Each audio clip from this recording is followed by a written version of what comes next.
Bonjour chers élèves et bienvenue dans cette nouvelle capsule réservée à une petite révision de l'économie et organisation administrative des entreprises au profit des deuxièmes années intitulée « L'approche classique de l'entreprise ». Donc le plan de la présentation va se manifester comme suit. Donc dans un premier temps, on va définir qu'est-ce qu'on entend par le terme « entreprise ». Dans un deuxième volet, on va se pencher sur la séquence 1, approche classique de l'entreprise, plus précisément le premier volet phare, l'entreprise en tant qu'unité de production. Dans un titre suivant, on va aborder le deuxième grand volet de l'approche classique de l'entreprise, à savoir l'entreprise en tant qu'unité de répartition. Et au final, on va se pencher bien évidemment sur l'approche systémique de l'entreprise. Donc notre rappel va porter, comme j'ai déjà dit, en premier temps sur une définition de ce qu'on entend par entreprise. Donc l'entreprise est un agent économique dont l'activité principale est de produire des biens et des services destinés à être vendus sur un marché, soit un marché de biens de consommation ou un marché de biens de production. Donc lorsqu'on dit échanger des biens et des services sur un marché en contrepartie d'un prix, on parle donc c'est-à-dire à ce niveau-là, sur ce qu'on nomme la production marchande. Donc à présent, on va se pencher sur la première séquence intitulée « Approche classique de l'entreprise », plus précisément le premier grand volet, à savoir l'entreprise en tant qu'unité de production. Donc qu'est-ce qu'on entend par production? C'est justement ce qu'on va traiter dans un petit temps. Donc la production peut être définie au sens courant aussi bien qu'au sens économique. Donc, au sens courant, la production, c'est une activité économique qui consiste principalement à créer, à fabriquer des biens et des services. Par contre, au sens économique, la production doit présenter deux éléments phares, à savoir le fait que les biens et les services s'échangent sur un marché, comme on a dit dans la définition, un marché soit de biens de consommation ou de production. Le deuxième élément important, c'est que ces biens et ces services sont le résultat de travail fourni par les différents salariés et bien sûr, grâce auquel ils vont recevoir une contrepartie monétaire appelée rémunération. De l'autre côté, on a une petite remarque. Dans cette petite remarque, on va aborder deux éléments. Le premier, ça a une relation avec la mesure de la production et le deuxième, c'est lié aux différents facteurs dont doit disposer l'entreprise pour effectuer l'opération de production. Donc, pour mesurer la production d'un pays, on distingue la production marchande et la production non marchande, comme vous avez déjà vu. Donc, vous n'avez qu'à reconsulter votre cours d'économie générale pour plus de détails. Pour produire, l'entreprise doit combiner un certain nombre de facteurs, à savoir les facteurs naturels, les facteurs capital et les facteurs travail. Donc, qu'est-ce qu'on entend par facteurs naturels? C'est tout simplement les matières premières de base, les matières brutes, lesquelles vont être intégrées dans un processus de transformation pour obtenir à la fin un produit fini. On a aussi besoin, pour effectuer la production, de ce qu'on appelle les facteurs travail. Donc, comme son nom l'indique, c'est la main-d'œuvre, bien les ressources humaines dont on a besoin pour effectuer la production. Et au final, bien évidemment, on a besoin des facteurs capitaux, c'est-à-dire l'ensemble des équipements et des machines nécessaires pour fabriquer les produits en question. Donc à présent, on va passer à un deuxième petit titre, petit 2, la mesure de la production. Donc à ce niveau-là, on peut dire qu'il y a plusieurs outils, plusieurs instruments pour mesurer la production. Parmi ces outils, on a choisi les plus significatifs. Donc dans un premier temps, le premier indicateur de mesure de la production est la quantité produite. C'est tout simplement le nombre de produits fabriqués par une entreprise. Mais vu que ce premier outil représente des lacunes, des inconvénients, suite au fait que les quantités produites sont hétérogène, c'est-à-dire on ne peut pas avoir à chaque fois la même quantité produite, ça ne reste pas figé et fixé. Donc pour pallier cette lacune-là, on va utiliser un autre outil, d'accord, à savoir le chiffre d'affaires, c'est-à-dire tout simplement les ventes en valeur, bien les ventes en dirhams. Donc ces ventes en valeur, bien le chiffre d'affaires nous permet de mesurer ce qu'on appelle la production vendue. D'accord? Donc, dans un troisième lieu, on va traiter un outil, un instrument très intéressant et très significatif qui est utilisé normalement pour mesurer le degré de contribution de l'entreprise dans la production, dans la création de richesses nationales d'un pays. Donc, cet outil-là, c'est bien évidemment la valeur ajoutée. Donc, qu'est-ce que la valeur ajoutée? C'est tout simplement la création de richesse, c'est-à-dire la richesse réelle qui a été créée par l'entreprise. Bien évidemment, pour calculer la richesse totale, on va tout simplement faire la sommation de l'ensemble des valeurs ajoutées des unités résidentes d'un pays. Donc là, on va passer à présent à la formule de calcul de la valeur ajoutée, parce qu'on va, on va l'utiliser bien évidemment dans le titre suivant. Donc la valeur ajoutée, c'est tout simplement le chiffre d'affaires moins la consommation intermédiaire. Donc la consommation intermédiaire, pour rappeler, c'est tout simplement toutes les matières qui ont été consommées et intégrées dans le processus de transformation, d'accord, pour obtenir à la fin un produit fini. Autrement dit, c'est le contraire de la consommation finale, c'est-à-dire qui consiste à une destruction définitive du produit et qui est l'œuvre, bien évidemment, des consommateurs finaux. Donc, passons à présent au grand 2, c'est-à-dire le deuxième grand volet de l'approche classique de l'entreprise, à savoir l'entreprise en tant qu'unité de répartition. Donc, comme son nom l'indique, et comme vous l'avez certainement constaté, il y a un élément qui va être réparti par l'entreprise en question. Donc, justement là, on va se focaliser sur ce qu'on a traité auparavant, à savoir la notion de valeur ajoutée. Donc, c'est la valeur ajoutée, c'est la richesse créée par l'entreprise qui va être répartie par la suite. Donc, le partage de la valeur ajoutée peut être résumé dans le schéma suivant.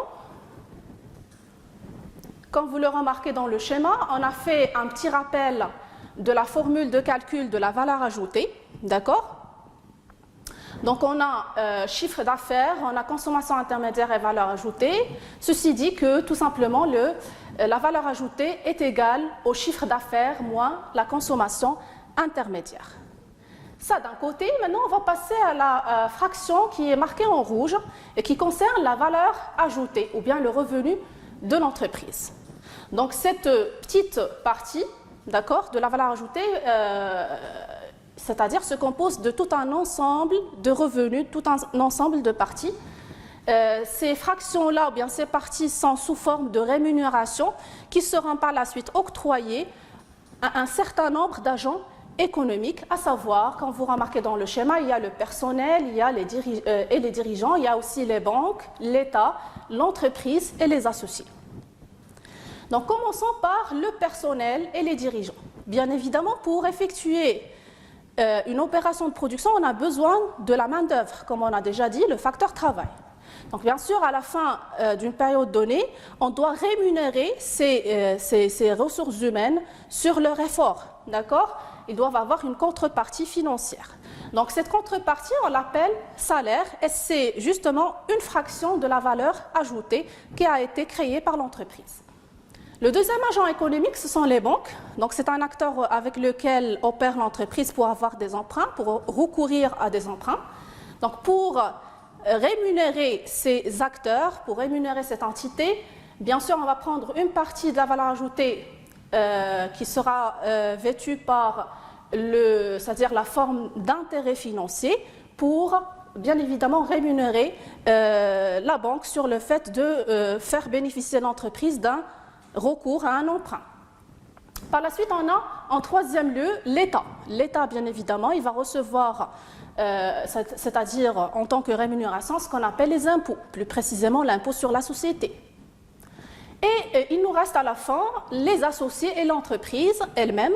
Donc, je vais commencer par les associés. Donc, les associés, c'est tout simplement les propriétaires, les actionnaires, d'accord? Donc, ces associés-là ont aussi le droit d'avoir une rémunération après une certaine période, une année de travail.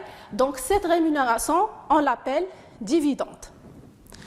Donc, après avoir fait la subdivision de la valeur ajoutée et le partage entre les différents agents économiques, donc il nous reste un résidu un reste d'argent qui sera intégré, injecté dans les réserves légales, ce qu'on appelle les réserves légales ou ce qu'on appelle également l'autofinancement.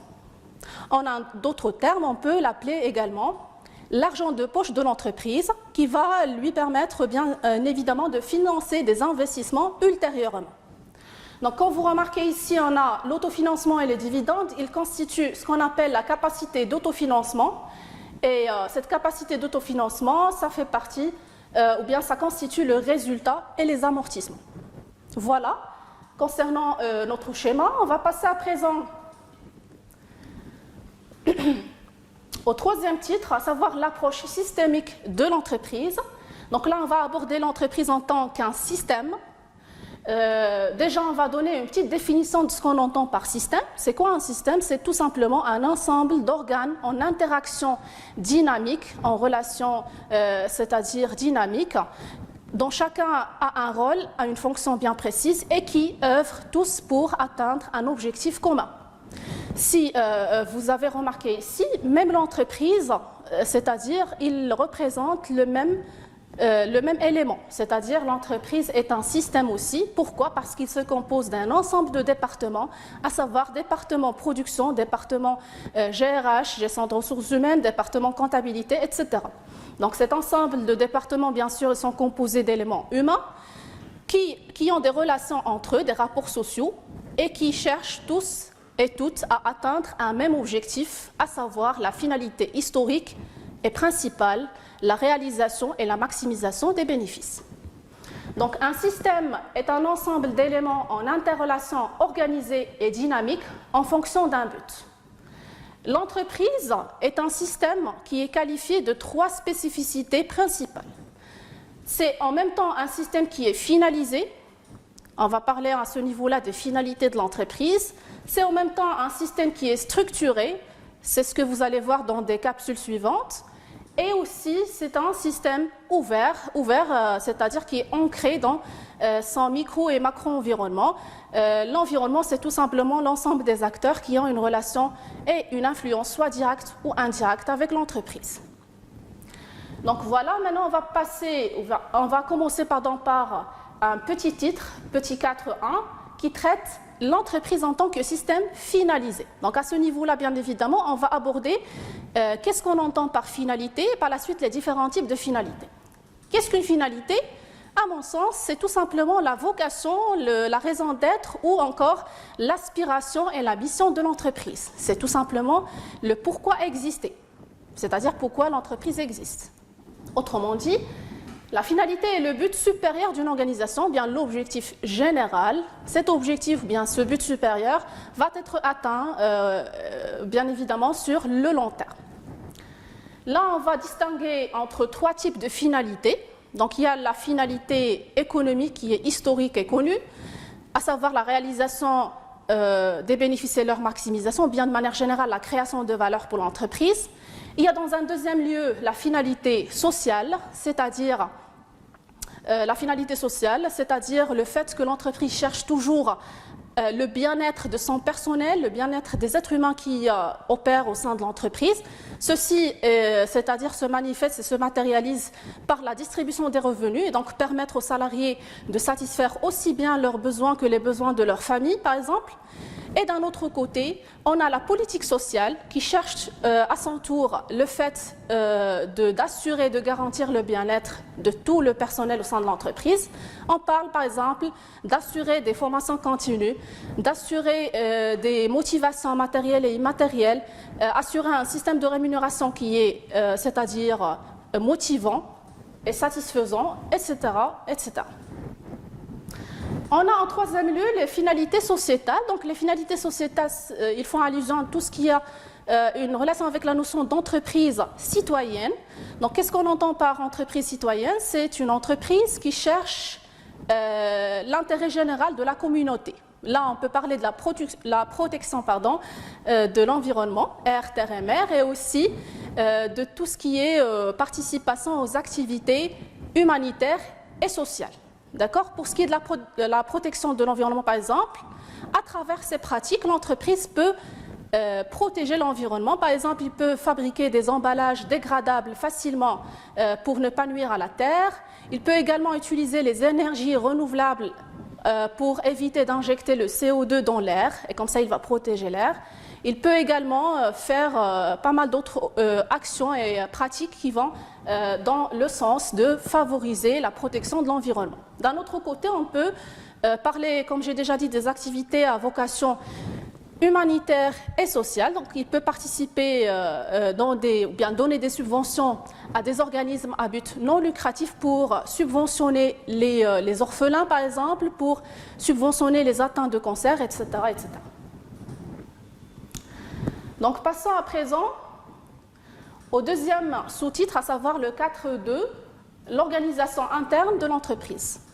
Donc, on parle déjà de l'organisation et on parle de l'interne de l'entreprise. Donc, qu'est-ce qu'on veut dire par interne? Donc là, il y a 3 mots-clés à mettre en tête. Il y a le premier mot, ce sont les organes. Deuxième mot, ce sont les relations entre ces organes. Et troisième mot-clé, c'est bien évidemment les fonctions et les responsabilités qui sont effectuées par ces organes au sein de l'entreprise. Donc, l'entreprise est composée d'un ensemble d'organes en relation chargés d'accomplir des fonctions en respectant certains principes de coordination. Coordination, ça a une relation avec les liaisons qui existent, les interactions dynamiques qui existent entre les différents organes. Donc, là, on va traiter un petit peu en détail les 3 mots-clés. Donc, qu'est-ce qu'on veut dire par organe? Les organes donc, représentent des cellules constituées d'éléments humains ayant des moyens financiers, matériels et immatériels afin d'accomplir et de mener à bien leurs responsabilités et leurs fonctions. À titre d'exemple, on cite le département production, département gestion des ressources humaines, département comptabilité, etc., etc. Deuxième élément, ce sont les fonctions. Donc, pour les organes qu'on vient de citer, chaque organe a des fonctions bien précises. Qu'est-ce qu'on entend par fonction? Donc, fonction, c'est l'ensemble des responsabilités, l'ensemble des opérations globales qui sont attribuées aux organes et qui doivent être bien sûr menées à bien par ces derniers.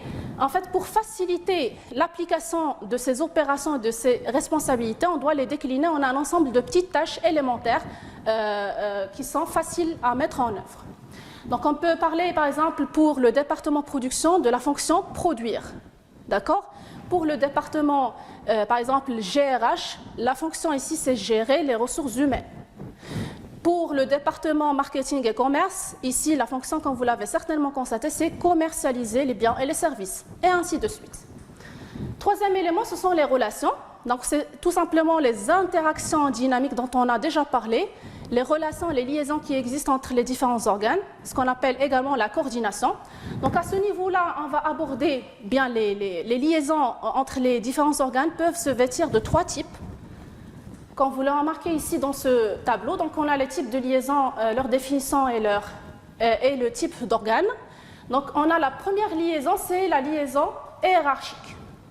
Qu'est-ce que la liaison hiérarchique? C'est-à-dire la relation qui existe entre le supérieur et son subordonné. Donc cette relation-là, bien sûr, ça donne lieu à une autorité totale qui est détenue par le supérieur qui peut, à travers laquelle donner des ordres aux subalternes ou bien aux subordonnés. Donc à ce niveau-là, on parle d'organes hiérarchiques. Dans un deuxième lieu, on a les liaisons fonctionnelles. Donc là, l'autorité existe toujours, mais à ce niveau-là, l'autorité est limitée. L'autorité est limitée dans les domaines de spécialisation des organes en question. D'accord? Donc ici, c'est la relation, comme vous l'avez certainement constaté, entre les différents cadres, les différents responsables qui font partie du même niveau hiérarchique, c'est-à-dire qui ont le même grade. Donc là, on parle d'organes fonctionnels. Et en troisième lieu, on a les liaisons de conseil. Là, c'est la relation qui existe entre celui ou ceux qui détiennent le pouvoir au sein d'une entreprise et d'un autre côté, ceux qui détiennent la compétence. D'accord? Donc, c'est tout simplement les supérieurs et aussi les spécialistes qui jouent le rôle de consultants, c'est-à-dire qu'ils peuvent donner des conseils aux supérieurs pour prendre des décisions déterminées. Donc, à ce niveau-là, on parle d'organes d'état-major. Donc, le spécialiste qui joue le rôle de consultant, c'est nommé, bien évidemment, l'état-major. Donc maintenant, on va passer à un petit QCM pour évaluer les connaissances que vous avez pu acquérir tout au long de notre présentation. Donc on va essayer de répondre ensemble à un ensemble de questions, d'accord? Donc la première question, l'entreprise est-ce que c'est une personne morale, une personne physique, un agent économique, un être économique, un centre de décision, un lieu d'épanouissement humain ou un centre de consommation? Donc, comme vous l'avez certainement constaté, donc l'entreprise, c'est une personne morale et non pas une personne physique, d'accord? Donc, vous avez déjà vu cette notion-là dans le droit, bien évidemment. Vous n'avez qu'à reconsulter votre cours pour plus de détails. Est-ce que c'est un agent économique? Oui, effectivement, c'est un agent économique. Est-ce que c'est un être économique? Non, parce qu'on dit être pour les êtres vivants, les êtres humains, et non pas pour les entreprises. Est-ce que c'est un centre de décision? Oui, effectivement, c'est un centre de décision parce que l'entreprise est jugée être une entité autonome et indépendante. Donc, il peut prendre pas mal de décisions, soit des décisions stratégiques ou des décisions tactiques ou autres. Donc, ces décisions, bien sûr, elles sont prises par ceux qui détiennent le pouvoir et par les dirigeants. Est-ce que c'est un lieu d'épanouissement humain? Oui, c'est un lieu d'épanouissement humain dans la mesure où, dans la pyramide de Maslow, l'entreprise permet à ses salariés d'atteindre l'accomplissement de soi ou la réalisation de soi. Est-ce que c'est un centre de consommation? Bien évidemment non, parce que l'activité principale d'une entreprise, comme vous l'avez déjà vu, c'est la production. On va passer à la deuxième question. Parmi les indicateurs suivants, quels sont ceux qui permettent de mesurer la production? Donc on vient de voir ceci dans le rappel. Est-ce qu'on peut mesurer la production par le nombre d'employés, la valeur ajoutée, par le nombre de machines ou bien par les ventes en dirhams? Donc comme vous l'avez certainement constaté, pour mesurer la production, le nombre d'employés, ça n'a aucune relation avec la mesure de production, donc on ne va pas la cocher. En deuxième lieu, on a la valeur ajoutée. Bien évidemment, c'est un outil significatif pour mesurer, c'est-à-dire la production, comme on a dit, parce que déjà l'entreprise est jugée être une unité de répartition de valeur ajoutée, donc on va cocher valeur ajoutée. En troisième lieu, on a le nombre de machines. Là aussi, ça n'a aucune relation avec les outils de mesure de la production. Et au final, on a les ventes en dirhams, bien le chiffre d'affaires. Donc bien sûr, c'est un outil significatif pour mesurer la production au sein d'une entreprise. Donc, troisième question. Laquelle permet ces éléments ne représentent point une composante de la valeur ajoutée? Donc on a le premier élément, c'est intérêt financier. Deuxième élément, achat de matières premières. Troisième élément, charge salariale ou salaire, tout simplement. Quatrième élément, achat de fournitures. Et en dernier lieu, on a l'impôt sur la société. Donc, comme vous l'avez certainement constaté, les éléments qui ne représentent pas des composantes de la valeur ajoutée donc, sont achat de matières premières. Pourquoi? Parce que tout simplement, ils ne représentent pas des charges qui sont incluses dans la valeur ajoutée, ils représentent plutôt la consommation intermédiaire. On a aussi l'achat de fournitures. L'achat de fournitures également, ça figure dans la consommation intermédiaire, donc ça ne représente guère une composante de la valeur ajoutée. Par contre, les autres éléments, intérêt financier, charge salariale ou bien salaire et impôt sur la société, ça représente sans aucun doute des composantes phares et marquantes de la valeur ajoutée. Donc voilà. On va essayer de passer maintenant à la dernière question. Parmi les réponses suivantes, lesquelles sont fausses? Donc je vais lire et vous essayez de répondre avant que je donne la réponse. Donc la première, c'est-à-dire le premier énoncé, l'entreprise est un agent économique dont la fonction principale est la production des biens et des services. Est-ce que c'est une réponse vraie ou fausse? Je passe. Deuxième expression, l'entreprise est un agent économique qui contribue à la répartition des richesses dans la société. Troisième élément, l'entreprise est un signe de richesse personnelle. C'est-à-dire que chacun des membres de l'entreprise cherche son intérêt personnel. Donc c'est à vous de me dire, est-ce que c'est correct ou bien c'est faux? En quatrième lieu, on a l'entreprise est un lieu de confrontation sociale, c'est-à-dire de rapports sociaux. Et à la fin, on a l'entreprise réussit uniquement grâce à la compétence et au dynamisme de son patron. Donc on va revenir à la première expression et donner à chaque fois la réponse correcte. Donc la première réponse est-elle fausse ou correcte? Donc l'entreprise est un agent économique dont la fonction principale est la production des biens et des services. Donc comme vous l'avez certainement constaté, c'est correct. La principale activité de l'entreprise, c'est la production de biens et services, en plus de ça, c'est-à-dire de son activité de répartition, en second lieu. Deuxième expression, l'entreprise est un agent économique qui contribue à la répartition des richesses dans la société. Donc c'est aussi correct, parce qu'on a dit que l'entreprise est une unité de répartition de la valeur ajoutée. En troisième lieu, on a l'entreprise est un signe de richesse personnelle. Non, ce n'est pas correct, parce qu'on a dit que c'est un système et tous les organes opèrent dans le même sens pour atteindre la même finalité, à savoir la réalisation des bénéfices. L'entreprise est un lieu de confrontation sociale. Oui, c'est un lieu de rapports sociaux entre les différents salariés et personnels au sein de l'entreprise. D'accord? Donc là, on va essayer de cocher les réponses. En quatrième lieu, on a l'entreprise est un lieu, en cinquième lieu, on a l'entreprise réussit uniquement grâce à la compétence et au dynamisme de son patron. Bien évidemment, c'est tout à fait faux, parce que c'est-à-dire les bénéfices, les résultats, les fruits qui sont obtenus à la fin, ils sont atteints grâce à tous les membres, tous les organes qui existent au sein de l'entreprise et non pas uniquement grâce au patron. Voilà, chers élèves, notre capsule a pris fin. Je vous donne rendez-vous à la prochaine capsule intitulée « L'entreprise est un système structuré ».